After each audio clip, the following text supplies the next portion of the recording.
sending you a 4 or 5 line chant for Andy Crenna. What position do you play?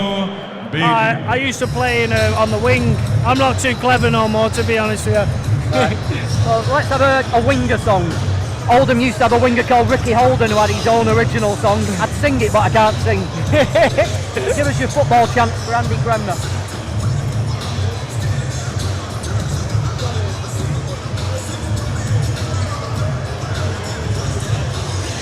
Joe Beedan just getting in the ring here. He's been in with some good kids, hasn't he, there as well, John? Yeah, I like Joe Beedan. Always comes to fight and never shies away from a challenge. I know he's fought.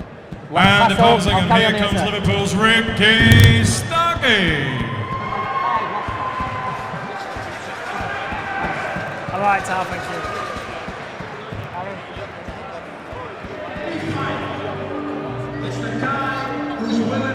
Yeah, Joe Beedan fought Zelfa Barrett, Kieran McBarnock, you name them, Joe Beedan's fought them. Yeah, he gets in there, he's not fazed by the challenge. He's a young lad. I'd say he's a young lad, he's quite an experienced journeyman. Yeah, Joe's one of a new breed of journeymen. You got Christian Light and the old school.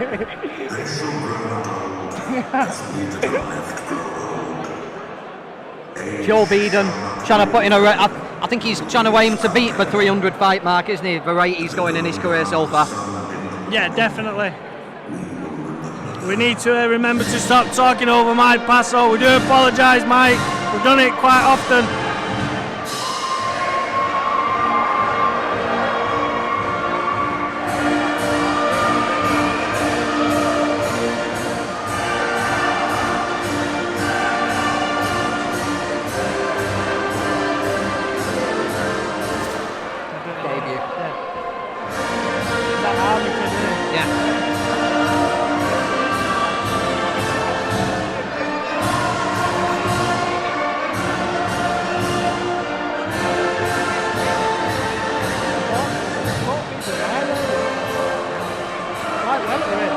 So he went from light welter to rutter.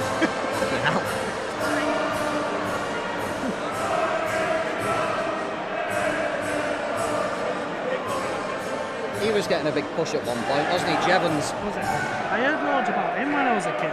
Yeah? Like Razza Ramsey and that, they used to speak highly of that Desborough water. But I hadn't heard much of it. Zelfa took him out.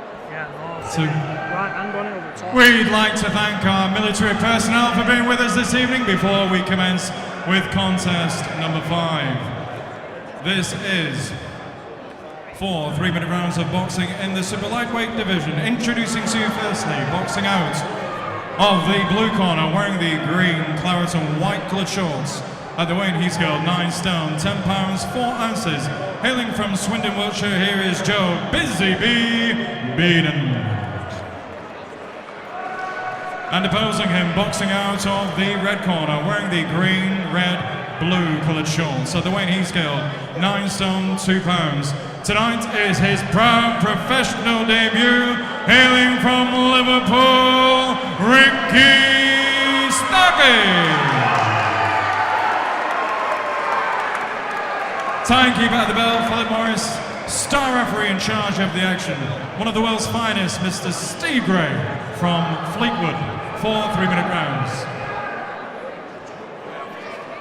So we go 4 3-minute rounds at bantamweight between Ricky Starkey making his debut and Joe Beedan. Starkey was supposed to make his debut back around the Easter bank holiday, but it got postponed, so he's had a bit of a frustrating wait. He's come out in his regiment colours and he marched out to the regiment music as well. Former army guy, boxed a lot in the army. Bit of a late professional debut. If you listen to Lee Hogan's interview, he was actually blown up in the army. Already, yeah, he was in a tank and got blown up. So we shouldn't laugh, but fighting Joe Beedan in a pair of boxing gloves isn't going to hold too many fears. No, the only reason I'm laughing is just the way Lee put it across on the interview. Anyone who knows Lee will understand why we had a little giggle at that. Yeah, got to a VIP boxing channel on YouTube and they're just chatting away and then Lee decides to drop in and you got blown up, didn't you? Yeah, he comes up with stuff out of the blue, Lee. That's I think it's good though because it keeps you off guard. You don't know what what answers you're going to come with. Bit of a short clash here. Beedan is wearing the Manny Pacquiao boots, but so is Starkey. So Beedan is the redhead. If you're watching in black and white, get a new TV.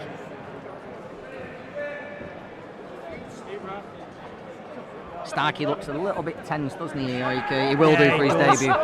Yeah, he does. He really wants to put a show on, you can see. He just needs to take half a step back and just relax. He's really caught up in the moment. He wants to put a statement on and hurt Beedan, I think. Yeah. Nice little half step though, but just sitting there. I think one thing, I've not seen Starkey before. I only know what I've read about him on the internet and watched the VIP video. But I would imagine coming out the army, making it a stab at a pro game this late in his life, he's going to be fit as they come and game and give it his all. Yeah, you'd imagine so. Army kids are always fit, and the way he's setting this tempo here would suggest so. It's a 4-round fight, so I'd imagine he can, carry this pace through with him being so fit from the army. Yeah. He's nice and quick, works with both hands, mixing it up to body and head, but maybe just a little bit frantic, a little bit tense. Sorry, John, I just overspoke you there. I just got a bit excited. Beedan's got a cut. Bad cut over, yeah. Beedan's got a bad cut over his left eye. Disaster for a journeyman. Yeah, definitely. That's going to mean he's out for 30 days now, and he can't earn his living. He can't put his bread on the table. Does that spur him on to have a real go because he's suspended anyway, or does it? I don't know. He looks a bit flustered, and maybe he might get himself together and have a go later on in the fight. The cut's right on Beedan's eyelid and he's blinking. It's the worst possible spot, isn't it? Yeah, it's definitely bothering him. Oh, he's getting caught with a few shots down the middle there, Beedan, as well.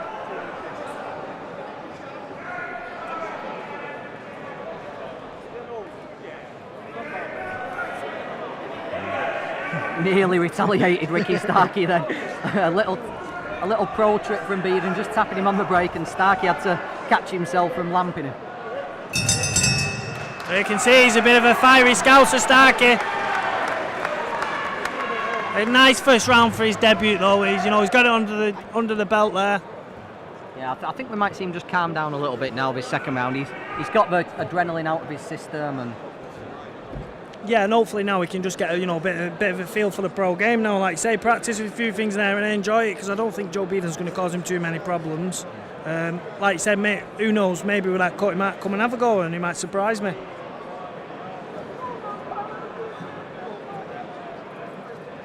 Ricky Starkey sharing his surname with Ringo Starr, the drummer from the Beatles. See if he finds his rhythm in this second round.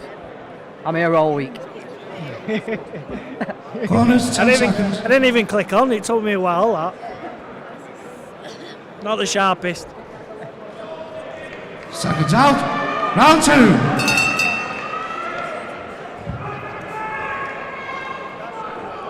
Beedan came straight out and stepped to Starkey there. I wonder if he's just going to have a real go. Beedan has a real high guard. He leaves the body wide open. Interesting, we were talking about Zelfa, in fighting Zelfa Barrett. Zelfa hurt him with a body shot and then finished him off with a right hand to the top of the head. Yeah, like we were saying earlier about unlocking. Yeah, he has a really high guard. I mean, it seems to drop when he's throwing his punches, but when he's on the defensive, he's got a high guard. He just landed a nice shot there, Beedan. Starkey just needs to relax because it's going to get a bit scrappy here. He wants to put a good performance on it. He don't want to spoil it. Starkey's game here is land his punches, step off to the side, step out of range and go again, isn't it? Attacking phases. He doesn't want to be standing inside with Beedan like this. No, definitely. He wants to practice things in here.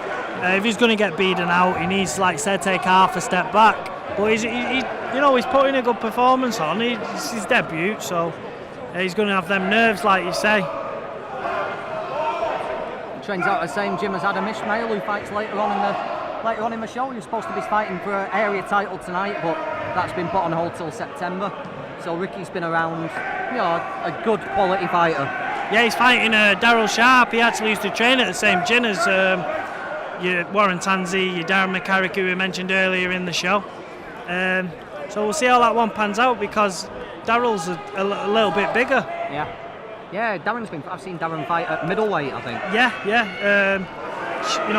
He's quite a good kid, Sharp. He's from Middleton. We'll see if he comes and has a go.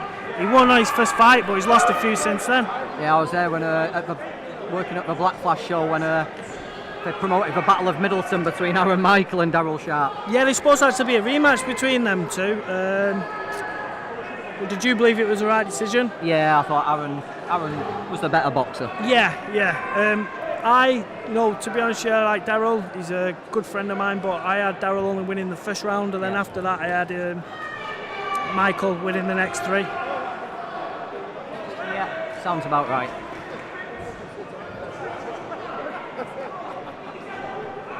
Scrappy stuff at times here, but Starkey's landing the more punches. He's forcing the pace, Yeah, he's forcing the pace. He's throwing a lot more, he's landing more. Nothing particularly clean so far, but... Like you say, lovely left up though, nice just as we said that. Commentator's curse.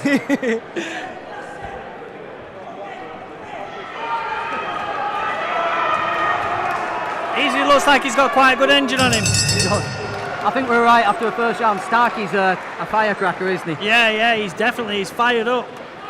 He's fired up. Looking into the future then, could we see Ian Halsall against Ricky Starkey? Two possibly. bantamweights from Liverpool, or St Helens and Liverpool. I'd imagine it'd be quite an easy fight to make if they're both managed by Steve Wood. And at the moment, Steve's liking to put a few of his fighters together, and he's making for some really good battles. Like I said, maybe over a 6-rounder, or maybe for that Central Area title if Starkey gets some under his belt and Ian gets a couple of wins under his belt. Who knows? It'll be entertaining anyway. Starkey would make it entertaining. The Halsall's perfect clash of styles. Yeah, I think so. You've got Ian obviously with his nice jab and whatnot, and then you got Starkey with his whip rate. It'd be a brilliant clash of styles. Seconds out, round 3. Right, midway point. I'd like Kremner's marks for the shorts. Yeah, I'm not a fan of the mix of the green and blue. I mean, I like the material they've used, so I'd probably give Starkey a 6. And do you know what? I like Beedan's use of the gold on the back there. Brings the colour of his eyes out. So I give Beedan a 7. Beedan gets one win tonight. Nice shot there from Beedan as Starkey came in. Use of a goal. Nice right hand by Starkey there. I think that the size difference isn't helping Starkey here, is it? That was a flush right, and Beedan's fought at higher weights. Yeah, he has, like you say, he's fought Josh Lever. I've done quite a few rounds with Josh Lever up in Leeds when I used to be managed by Mike Marsden. And he's fought him in, and he only beat him on points, Josh Lever, and he's quite a strong light welterweight, so he's fought at the weights, he's fought some good kids. Like I say, he's fought Zelfa Barrett. Zelfa Barrett caught him with a beautiful shot that night in Oldham and took him out, but he rarely gets taken out, Joe Beedan. He's been in with like Big Al Rutter. He's been in with a few big names. Yeah, you name them really. Joel's one of the guys that'll answer a phone on a Thursday afternoon and step in with the country's hottest prospects on the Saturday night. But one of the people who the sport relies on, really. Just seen members of Luke Evans' family coming in watching. Big hopes for Luke, just 19 years old. Been looking excellent, impressing people, inspiring. He's on later on tonight, fighting Lee Connolly. We've also got Rick Skelton fighting one of the better, more aggressive imports in Victor Drizzly on Ox. Yeah, I seen Skelton's opponent. He actually boxed on the same show as me at Bowlers, and he would have won the fight against Riley if Riley didn't catch him with an uppercut. Riley put him down that night, but yeah. I tell you what, he's quite a tidy opponent. I mean, he comes and has a go. He is. I was there that night. If they were the first fight on in a freezing cold Bowlers, weren't they? And, and Riley had to fight as hard as nails Latvian. Yeah, it was good. But Drizzly Onox has lost a lot since then. In fact, he won the fight after at the Olympia. He went again. he had a war with Riley, then he went the next fight and shocked some guy at Liverpool Olympia, but since then he's been on a losing run. Yeah, he's definitely an handful. Like you say, them imports usually get a lot of stick on like social media and whatnot, but he comes and has a fight. What have you learned from these guys? You know, you saw the journeymen and stuff doing 4 rounds before you turn pro. Tell the people at home what it's actually like to be in with one of them. Oh, I tell you, they can all whack. Like people who look at the records, don't think much of them. But if them journeymen believe they can win, they'll have a go. Like I spoke to, obviously, like your Nesbitts and whatnot, and your Christian Lates, your Willie Warburtons. When I was speaking to them, what they do is they have a nice tight guard, and if they feel if the kid can't punch and he's not really hitting hard, they'll think, happy days, I'm going to come and have a go. But if they feel they're kicking it hard and he's not, really putting it on them, then obviously it'll come through. Yeah, I spoke to Christian and Sid Razak. Sid seems to have dropped off the scene a little bit now. Yeah. But characters. I thought Sid had retired me. How old is he? 41 off? Yeah, I know he had some. I think they took his licence off him at one point. But I might have told this story before. But I spoke to Sid on my phone once, and he said he was embarrassed about losing all the time, and he was going to put on a real spurt and try and win the English title. And I was talking to him for 30 minutes, and he said he was going to win the English lightweight title. And then I asked him how he was doing. He said, "Oh, I'm just up at light middle at the minute. I'm working in my mate's kebab shop." Brilliant. And that was the end of his. Brilliant. I think his ambitions to win the English title lasted a 30-minute phone conversation. There's some good journeymen knocking about, like one who Morgan was been in with Dan Blackwell. Obviously, he's retired now, hasn't he? Yeah. Which is a real shame, obviously, with him and Nick and what went on. Yeah, I think Dan looked at the problems Nick had after his fight with Eubank and just decided it wasn't worth the risk anymore, especially being a journeyman. Yeah, definitely.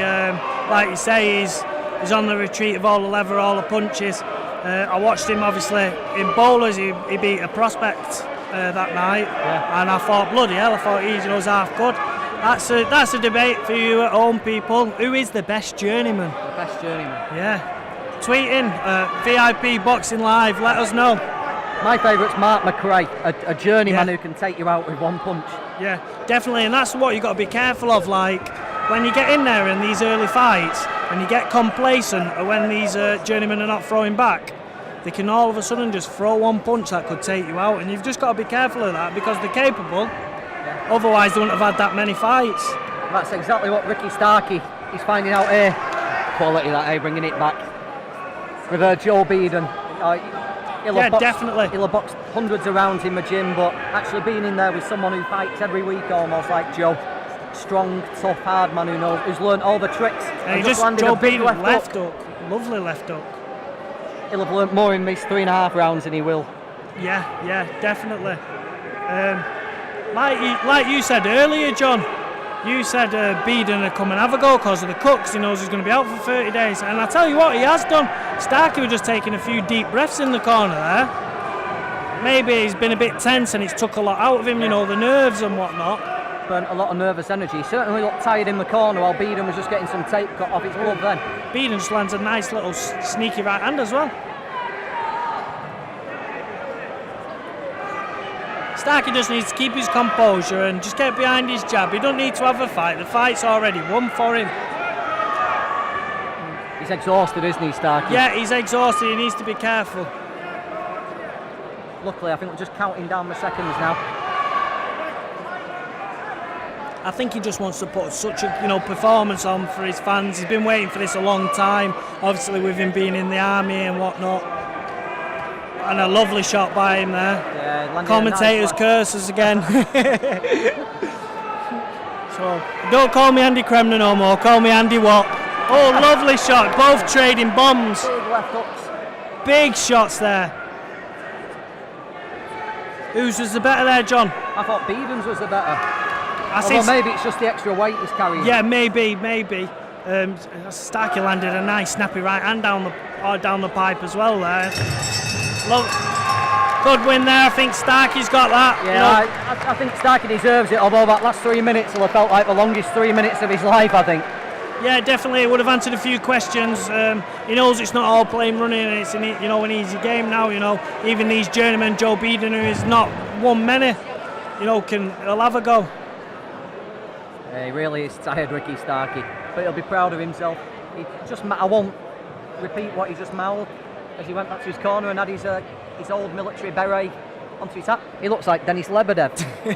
Oh, no, that's an insult. Sorry, Ricky, you don't look like Denis Lebedev.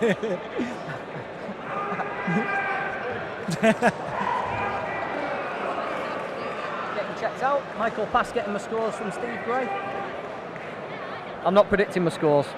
We've got them wrong. Right, well, I'm going to predict this one for you at home, and you can tell me if I'm wrong. I have bad scorecards.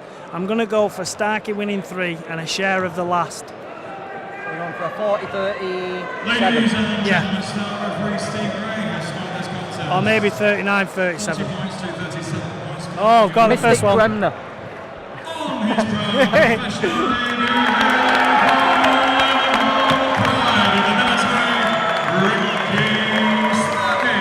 Good win for the fiery Scouser there. There's some big fights for him down the line. Yeah, it's going to be exciting. Pass. Yeah, it's talking over Michael.